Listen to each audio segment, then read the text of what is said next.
Sikasso accueille depuis ce matin le premier salon sur le financement de l'agriculture Finagri, cadre favorable de rencontres entre les professionnels du secteur agricole, les promoteurs de projets et les institutions financières en vue de favoriser l'entrepreneuriat paysan. Le ministre délégué en charge de la promotion des investissements et de l'initiative privée, Moustapha Benbarka, a fait le voyage de Sikasso. Sikasso, nous retrouvons le compte-rendu de Idrissa Ngoulou Sissoko. Pour une première, l'on pourra dire que les organisateurs ont reçu un coup de maître. Le Salon pour le financement de l'agriculture Finagri a pu regrouper les acteurs du secteur des finances et de l'agriculture. En effet, le Finagri a pour objectif de créer un cadre favorable de rencontre entre les professionnels du secteur agricole, les promoteurs de projets et les institutions financières dans le souci de déclencher les relations d'affaires gagnant-gagnant entre producteurs, transformateurs, coopératives, exportateurs, PME agricoles, porteurs d'initiatives et les professionnels des services financiers.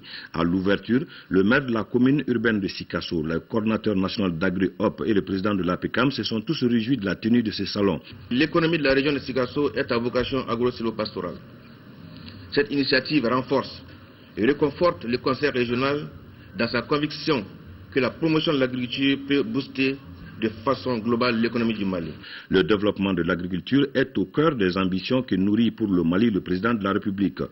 Le développement agricole, la production agricole, mais également la transformation agricole sont les vecteurs dans lesquels le gouvernement du Mali est sous l'impulsion du président de la République, la vision du président de la République Ibrahim Boubacar Keïta de lancer l'agriculture au Mali.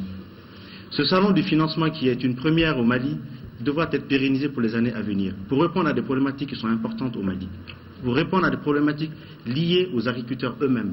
La problématique de la garantie, par exemple, dont le président de l'APECAM a fait part tout à l'heure, qui sont des problématiques sur lesquelles on dit souvent que c'est les agriculteurs qui doivent avoir des projets structurés, qui doivent amener des projets bancables, on dirait.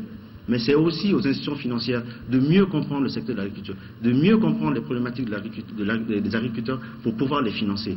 Après avoir coupé le ruban symbolique et visité les stands d'exposition, le ministre donne ainsi le coup d'envoi à 3 jours d'échange entre les acteurs de l'agriculture et des finances.